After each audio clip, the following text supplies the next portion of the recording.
दोस्तों दिलचस्प है कि इंग्लैंड ने पहले बैटिंग करके 387 रन जड़ दिए हैं, जिसमें शतक है जो रूट का अर्धशतक है यहाँ पे ब्राइडन कार्स और जेमी स्मिथ का। और जवाब में अगर आप देखते हैं तो बुमराह ने भी तो 5 विकेट चटकाए हैं। एक जीनियस ने एक बार फिर से अपना सुंदर खेल प्रस्तुत किया दोबारा से। ये थोड़ा है कि हम अभी 145 पे 3 है, यानी कि 242 रन से अभी भी पीछे हैं। ऋषभ पंत और केएल राहुल अभी क्रीज में हैं, लेकिन काफी कुछ हो गया ना इस डे 2 में, क्योंकि ये गेम के ऊपर थोड़ा विवाद बढ़ता ही जा रहा है। पहले स्लोप के ऊपर बात हो रही थी, लेकिन अब थोड़ा ये गेम के ऊपर बात हो रही है। ये वायरल हो रहा है ना, क्योंकि वो जो भारत ने 10 ओवर के बाद दूसरी नई गेम चेंज कराई, कहीं वहां से तो समीकरण नहीं बदल गया इस मैच का। है थोड़ा ये दिलचस्प। और हाँ, जोफ्रा आर्चर का अचूक वार फिर से नजर आई है, वही कमाल की धार।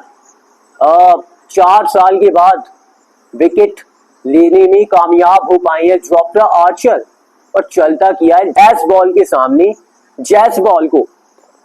ये थोड़ा दिलचस्प बन गया है। तो करते हैं बात इस तीसरे टेस्ट मैच के दूसरे दिन की बात करेंगे, इस आज के तीसरे दिन की भी, कि भारत कैसे इस मैच में वापस आ सकती है। तो hello and welcome to the Rishabh cricket centre. और उससे पहले कि मैं शुरुआत करूं, अगर आपने चैनल को सब्सक्राइब नहीं किया है तो प्लीज चैनल को जरा सब्सक्राइब कर लें।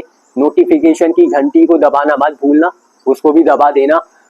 तो अगर हम बात करते हैं इस तीसरे टेस्ट मैच के दूसरे दिन की, इंग्लैंड और भारत दोनों के लिए पहला जो सेशन होने वाला था ना, ये दूसरे दिन का बड़ा ही क्रूशियल रहने वाला था, बड़ा ही इंपॉर्टेंट रहने वाला था।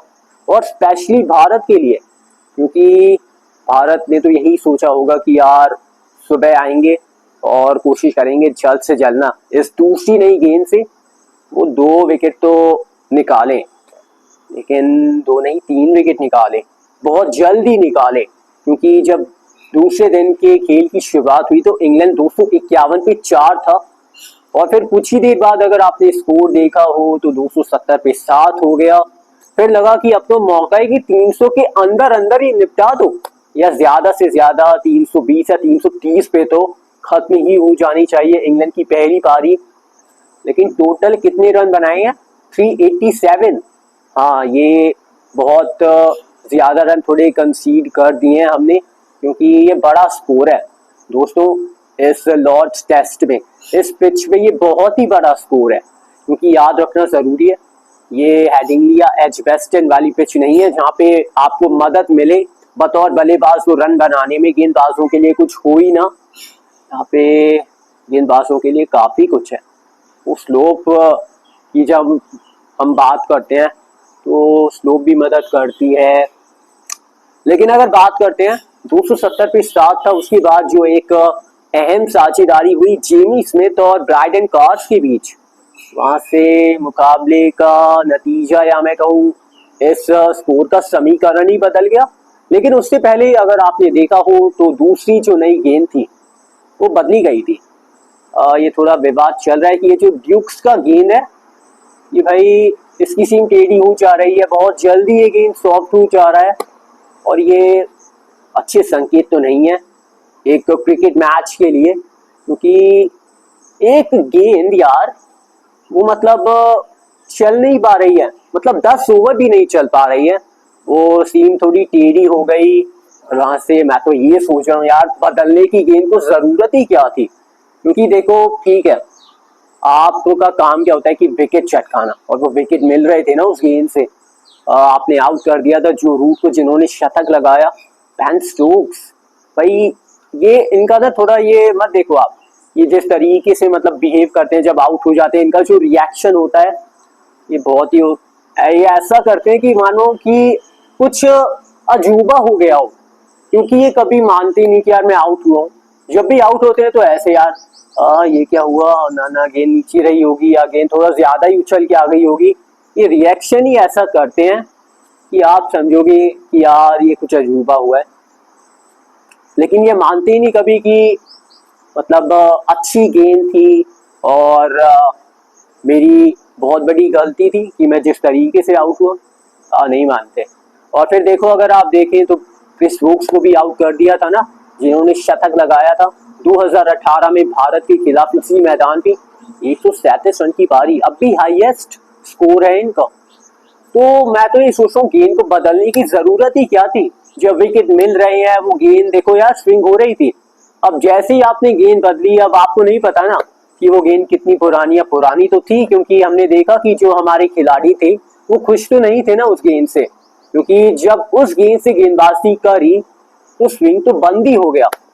मतलब ऐसा लगा कि स्विंग उड़न छुई हो गया, मतलब स्विंग तो हो ही नहीं रही थी गेंद, सीम तो हो ही नहीं रही थी गेंद। और वहां से जो फिर बैटिंग करी है ब्रायडन कार्स ने, जेमी स्मिथ ने, वो बड़े इंपॉर्टेंट रन्स जोड़े हैं।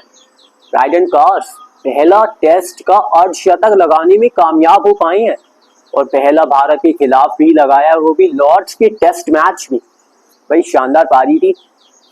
तो यहाँ से ना जब 270 पे साथ थी, जब गेंद आपने बदली तो ये थोड़ा मतलब समीकरण ही बदल गया। 387 पे इंग्लैंड पहुंच गया। और ये मैं तो यहाँ पे कंप्लेन करना चाहूंगा कि ये एक गेंद है जो यार मतलब 10 ओवर के बाद ही बिगड़ जा रही है। अब उसकी सीम टेढ़ी हो जा रही है, वो सॉफ्ट हो जा रही है। और है थोड़ा ये मतलब विवाद, ये थोड़ा सा कंसर्न है कि ये जो ड्यूक्स का गेंद है ये कैसे अपने वो रंग ढंग बदल रही है इतनी जल्द। तो देखो 387 बनाती है इंग्लैंड, जिसमें शतक था जो रूट का, अर्धशतक Brydon Carse and Jamie Smith का। और याद हमें रखना पड़ेगा कि हमने पहली टेस्ट मैचेस में कैच छोड़े थे, तो मैच छूट गया था। और यहाँ पे भी हमने जब कैच छोड़ा जेमी स्मिथ का, वो 5 के स्कोर पे थे, वो देखो 50 बना गए। तो एक मतलब आसान तो आप नहीं कहेंगे, कोई भी कैच वैसे आसान नहीं होता है जब तक पकड़ा ना जाए।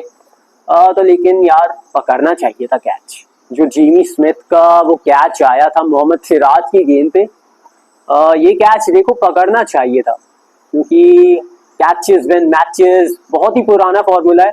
बात करी थी पहली ही टेस्ट मैच में इस सीरीज के। अब अच्छा नहीं लग रहा है कि तीसरे टेस्ट मैच में भी वही टॉपिक दोबारा से उठाना पड़ रहा है। यार कैचों को पकड़ो तभी मैच आप पकड़ पाओगे, क्योंकि अगर वो कैच पकड़ लिया होता तो 300 के अंदर अंदर, या मैं कहूँ 330 पे तो निपटा ही देते हम इंग्लैंड को। ये 387 तक तो ना पहुंच पाती इंग्लैंड, और देखो 387 पे पहुंच गई। लेकिन जसप्रीत बुमराह ने क्या गेंदबाजी करी है, मतलब एक बार फिर से मिसाल पेश करी है। अब बुमराह तो कमाल की गेंदबाजी करते ही हैं, क्योंकि कितनी तारीफ करोगे।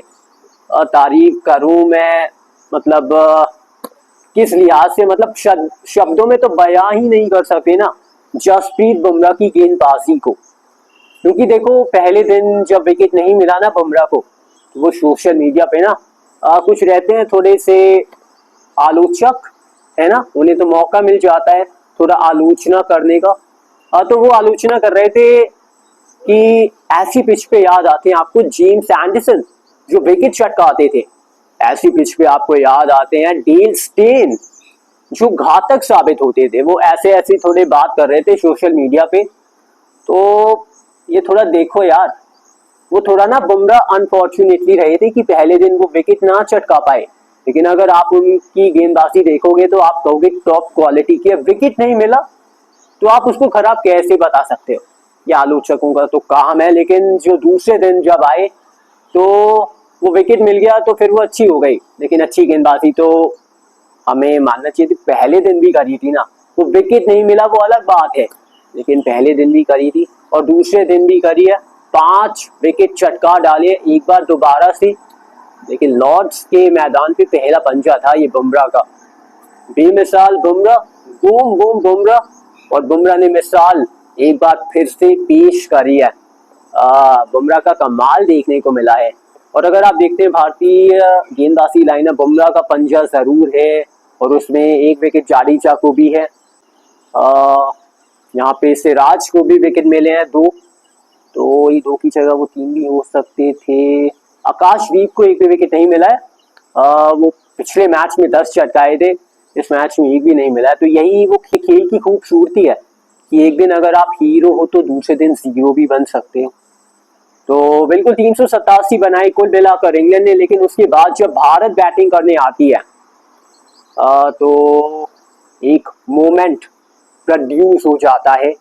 वो ये कि जोफ्रा आर्चर के ऊपर ना सब पैनी निगाहों के साथ देख रहे थे कि भाई ये बंदा आ गया है तो अब ये कैसा परफॉर्म करेगा, ये तो देखना दिलचस्प है। लेकिन भाई कितना फिट है जोफ्रा। जिस तरीके से आउट किया यशस्वी जायसवाल को, ये कूल सेलिब्रेशन आपको बता देगा, ये प्रतिक्रिया आपको समझा देगी कि कितने आतुर थे और कितने मतलब वो कहते हैं ना मतलब भूख थी कि यार टेस्ट में मुझे वापस आना है। और ये कूल सेलिब्रेशन बता रहा है आपको क्या कमाल की वो गेंद थी जो यशस्वी जायसवाल को डाली। क्योंकि गति अगर आप देखेंगे ना, ये बहुत मतलब तेज गति से गेंदबाजी करते हैं, लगातार 140 से ऊपर की स्पीड पे गेंदबाजी करना, स्पीड को मेंटेन रखना, ये काबिलियत है जोफ्रा आर्चर की। मतलब आप कहेंगे आर्चर का अचूक वार था ये। और इनकी गेंदबाजी में जो धार है वो तो हमको पता ही है। जोफ्रा आर्चर ने यशस्वी जायसवाल को आउट किया, पहला शिकार वो 4 साल के बाद वापसी करी ना। तो वो प्रतिक्रिया आप समझ सकते हैं, देख सकते हैं कि ये जो गुस्सा था, ये जो थोड़ी सी वो कहते हैं ना सवाल थे कि आर्चर आ तो गए हैं लेकिन क्या उसी रिदम में गेंदबाजी कर पाएंगे, क्या मैच खेलने के लिए फिट भी हैं आर्चर, क्या ज्यादा से ज्यादा ओवर डाल पाएंगे। डाले हैं भाई ओवर, जो अपना आर्चर ने 10 ओवर डाले। अगर आप ये देखेंगे ना बॉलिंग स्कोर कार्ड इंग्लैंड का, यहाँ पे मैं आपको पहले दिखा देता हूँ, 10 ओवर डाले हैं जोफ्रा आर्चर ने भारतीय पारी के दौरान और 22 ही रन खर्च करे हैं और विकेट भी एक चटका लिया है। अब अगर भारत की बात करते हैं, शुरुआत खराब रही थी, जायसवाल को पहले गवा दिया था, लेकिन उसके बाद एक छोटी सी पार्टनरशिप आती है करुण नायर एंड केएल राहुल के बीच। करुण नायर के ऊपर बात होनी चाहिए क्योंकि लगातार फेल हो रहे हैं।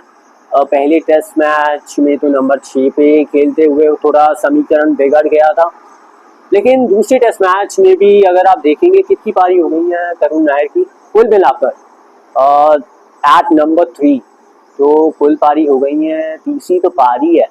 और दूसरे टेस्ट मैच से तो नंबर 3 पे खेलना शुरू किया है और रन नहीं बने। 3 टेस्ट मैच मतलब तीसरा तो चल ही रहा है, ये पहली पारी है।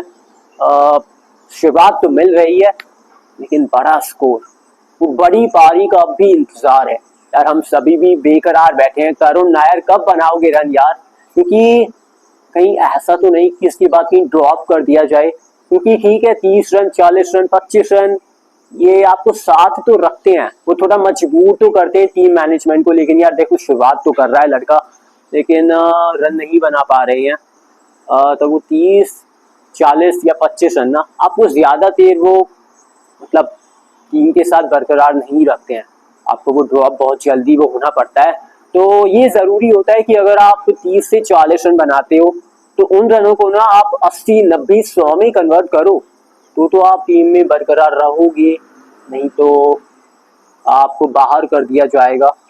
करुण नायर का विकेट गिर जाता है, लेकिन उसके बाद जो एक बड़ी सफलता मिलती है क्रिस वोक्स को, मतलब छोटी छोटी पार्टनरशिप रही है ना करुण नायर और केएल राहुल के बीच, फिर शुभमन गिल और केएल राहुल के बीच, अब जो ऋषभ और राहुल के बीच चल रही है। क्रिस वोक्स ने जिस तरीके से शुभमन गिल को आउट किया, अब वो जिमी स्मिथ को बिल्कुल ऊपर बुला लिया कि भाई आ जाओ ऊपर, और इस ये जो इनफॉर्म बल्लेबाज है इसके एकदम ना वो कान के मतलब साइड में ही खड़े और बोलते रहो कुछ ना कुछ, बोला भी होगा, स्लैजिंग भी करी होगी, और वो कर रहे थे। मैं बेन स्टोक्स को भी देख रहा था, वो जब सॉलिड डिफेंस शुभमन गिल दिखा रहे थे अपना, तो वो स्लैजिंग चल रही थी लगातार। लेकिन अनफॉर्चुनेटली यार आउट हुए शुभमन गिल, क्योंकि उपेक्षा थी, उम्मीद थी, लेकिन इस बार नहीं कर पाए यार। लेकिन अब जिम्मेदारी किसके ऊपर है? ऋषभ पंत के ऊपर, जो चोट के बाद मतलब बल्लेबाजी करने आए हैं। लगी थी चोट जब ग्लव्स मतलब जब कीपिंग कर रहे थे, वो गेंद लग के गई थी ना उंगली पे, तो काफी दर्द में थे, तो वो कीपिंग भी नहीं करी थी। उसके बाद वो ध्रुव जुरैल को लेके आए थे, तो बैटिंग करने आए हैं। तो जिम्मेदारी रहेगी ऋषभ और राहुल के ऊपर, अगर भारत को एक अच्छा टोटल अगर खड़ा करना है इस पहली पारी में। तो पहली पारी में एक बड़े टोटल की जिम्मेदारी ऋषभ और राहुल के ऊपर रहने वाली है, क्योंकि केएल राहुल देखो अर्धशतक लगा चुके हैं, ऋषभ पंत भी 19 पे है, शुरुआत मिल चुकी है। और भारत जैसा कि मैंने आपको बताया 145 पे 3। आज का ये जो तीसरा दिन है ये इस मैच की राह तय कर देगा कि ये मैच किसके पक्ष में जाने वाला है, क्योंकि भारत को ना याद रखिए चौथी इनिंग में बैटिंग करनी है। हाँ वैसे जो WTC का जो फाइनल था, चौथी इनिंग में जब बैटिंग कर रही थी दक्षिण अफ्रीका, जब चेस कर रही थी वो, तो बैटिंग आसान लग रही थी। लेकिन ये पिच उस पिच की तुलना में काफी अलग है। वहां गेंद थोड़ी नीचे भी रह रही थी, वहां स्टंप टू स्टंप गेंदबाजी करना वो थोड़ा कहते हैं ना जरूरी था उस पिच पे। लेकिन इस पिच पे तो नई गेंद से एक अलग ही गेंद मतलब चल रही है, पुरानी गेंद से तो बल्लेबाज थोड़ा रन बना पा रहे हैं। तो सिचुएशन और कंडीशन अलग अलग है। वो WTC का ICC का फाइनल था, ये एक मतलब टेस्ट मैच है, तो बिल्कुल जिम्मेदारी रहने वाली है और बड़ा क्रूशल रहने वाला है तीसरा दिन इस तीसरे टेस्ट मैच का, क्योंकि जो ये तीसरे दिन में आगे जाएगा वो जीत की मंजिल तक पहुंचने में ना उसके चांसेस वो बढ़ जाएंगे। उम्मीद करते हैं कि भारत अच्छा खेल प्रस्तुत करेगा, लेकिन जिम्मेदारी रहने वाली है केएल राहुल के ऊपर कि इस पारी को, इस अर्धशतक को एक बड़ी शतक में कन्वर्ट करें। और ऋषभ पंत से उम्मीद कर रहे हैं कि एक्स फैक्टर हैं, गेम चेंजर हैं, कि वो गेम को बदल देंगे। तो बस आज के लिए और अभी के लिए इतना ही है। स्कोर एक बार फिर से बता देता हूँ आपको। पहले बैटिंग करके इंग्लैंड ने 387 रन बनाए हैं, उसके बाद भारत ने 145 रन बनाए हैं 3 विकेट के नुकसान पे। बिल्कुल 242 रन से पीछे है भारत अभी भी। तो संघर्ष करना पड़ेगा, रन बनाने पड़ेंगे, अच्छा क्रिकेट खेलना पड़ेगा, अच्छी गेम ऑफ स्पिरिट दिखानी पड़ेगी, तभी आप वो मैच में वापस आ पाएंगे। क्योंकि ये याद रखना जरूरी है, हमको चौथी इनिंग में बैटिंग करनी है। और अगर पहली इनिंग में मतलब हम नहीं चाहते कि वो ज्यादा लीड मिले वो इंग्लैंड को दूसरी इनिंग में, तो बिल्कुल अच्छी बैटिंग करनी पड़ेगी और रिस्पॉन्सिबिलिटी रहेगी ऋषभ पंत के ऊपर, केएल राहुल के ऊपर। आने वाली जो बल्लेबाजी है रविंद्र जडेजा, नीतीश कुमार रेड्डी और वॉशिंगटन सुंदर को भी तो खिलाया गया है। आकाशदीप भी तो अच्छी खासी बैटिंग कर लेते हैं। बुमराह गेंद के साथ, बैट के साथ कभी कभार तालमेल बन जाता है। तो बिल्कुल एक बड़ा स्कोर अगर भारत को खड़ा करना है तो आज का ये जो तीसरा दिन रहेगा उसका जो पहला 1 घंटा रहेगा बड़ा क्रूशल होगा, बहुत ही इंपॉर्टेंट होगा, ना केवल इंग्लैंड के नजरिए से बल्कि भारत के नजरिए से भी। जो ये पहला घंटा जीत जाएगा वो इस तीसरे दिन ना एक बड़ा कदम रख देगा इस तीसरे टेस्ट मैच में।